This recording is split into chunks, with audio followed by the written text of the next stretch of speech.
Welcome, manual therapists. We've got a really fantastic explainer lined up for you today. We're going to dive right into exactly why it's absolutely crucial to upgrade your practice for the modern 21st century patient. Listen, the root causes of your patient's health problems are changing rapidly, mostly driven by our crazy modern lifestyles.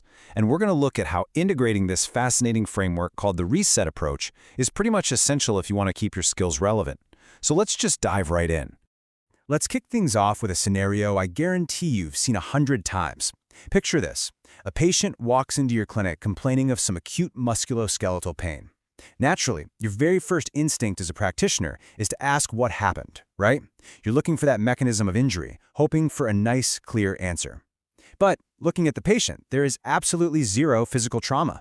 They didn't fall down the stairs, they didn't try to deadlift a heavy box, and they definitely didn't have a sports injury. As a therapist, honestly, it can be deeply frustrating when your standard go-to mechanical questions just yield totally empty answers. Instead, what do they say?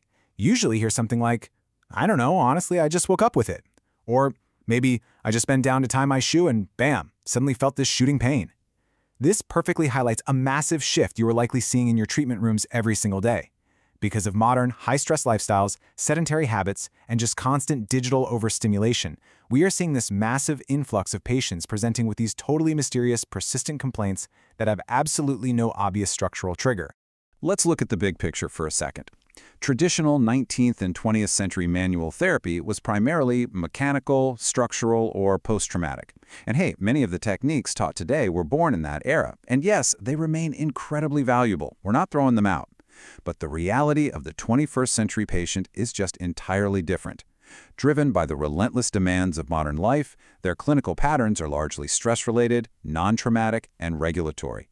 To treat them effectively today, you simply need an upgraded skill set and really a whole new way of thinking. Section 1. Hardware versus software. To wrap our heads around this, the crucial starting point is how we actually define health. You see, health isn't simply the absence of disease, it's the capacity to adapt and manage change. It relies entirely on the living body's active ability to regulate itself in the face of all these modern physical, emotional, and environmental stressors we face every day. But what happens when that capacity is just totally overwhelmed by the relentless pace of life? Well, when chronic stress disrupts a patient's capacity to adapt, a so-called autonomic lesion forms. This disruption happens within what we call the ears, the extended Autonomic Regulatory System. Now, ears isn't just one nerve. It's this massive, interrelated, multimodal system that encompasses the central autonomic network, the autonomic nervous system, the neuroendocrine system, and even immune inflammatory processes. Think of it like the vast regulatory command center for the entire body.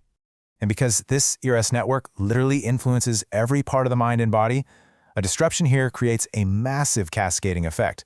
An autonomic lesion affects way more than just the musculoskeletal system. Your patients might present with cognitive difficulties, anxiety, mood swings, weird digestive and respiratory disorders, persistent headaches, vertigo, and just profound fatigue. It's basically a system-wide distress signal telling you that the body's regulatory capacity has officially hit a wall. Which brings us right back to a really helpful computer metaphor. Think of it like this. Your patient has hardware, the bones, the joints, the muscles, basically the structural body. And they have software, the ERS, which provides the physiological regulation necessary to relax, recuperate, regenerate, and actually heal. Trying to aggressively mobilize a joint or, do a deep tissue massage on a highly stressed modern patient, it's kind of like trying to replace a hard drive when the real issue is that the operating system is actively crashing under pressure. If the software is glitching out, the hardware simply cannot heal or express health the way it's supposed to. Section 2. A regulation-first foundation. All right, so this is exactly where the Reset Approach comes in. It's essentially a preparatory foundation that you integrate right into your existing manual therapy practice to address an ears that's been totally perturbed by chronic stress. It interacts directly with the body's software first, so it prepares and calms the regulatory state of your patient way before you even attempt to address any structural or functional hardware problems. Now, the objective of this approach is highly specific. We aren't just talking about passive relaxation here. The real goal is moving the patient's body from a stuck state of perturbed adaptation into what we call autonomic vitality. This is the living capacity of the body to regulate itself, recover, respond, reorganize, and finally return to dynamic ease. It's a fully available, responsive state. And honestly, it's only when the patient reaches this state of autonomic vitality that their structural hardware can actually begin to heal effectively. Section 3, the EOD principle. So how does this actually look in the clinic? Well, the entire reset process is expressed clinically through this really fascinating EOD principle. Step 1 is engagement. This is the moment you make contact, deeply listening to and actively following the current organization of the living movement in the tissues, without imposing any mechanical correction whatsoever, just following. Step 2 is the still point. You follow the body's movement to its natural endpoint, where the whole system becomes dynamically suspended. Now, this isn't a dead stop. Actually, it's a vital moment where deep systemic recalibration takes place. And finally, step 3 is disengagement. This is the resolution phase, where movement returns to the tissues, often expressing a totally changed relationship. You'll feel a softening, an unwinding, and a renewed sense of that autonomic vitality we just talked about. You might be wondering, why does this specific, totally non-corrective sequence actually work? It all comes down to the quality of contact. Your touch acts as a profound regulatory conversation with the body.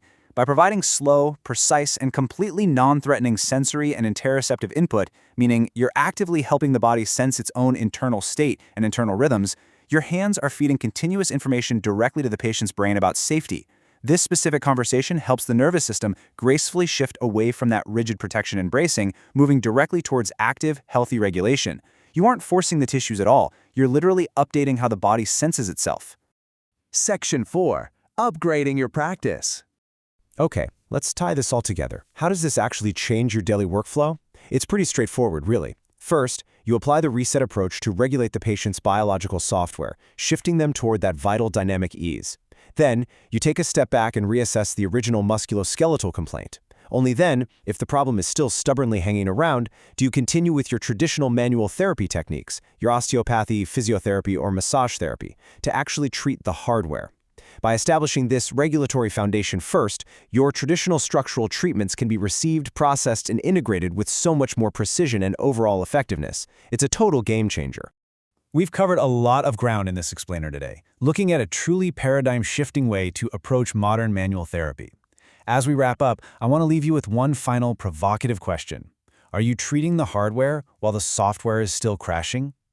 As you step into your clinic tomorrow morning, I challenge you to ask yourself this question with every single new patient you see. Consider how addressing the regulatory system first is the ultimate 21st century upgrade, finally giving your patients back their true capacity to adapt, heal, and thrive.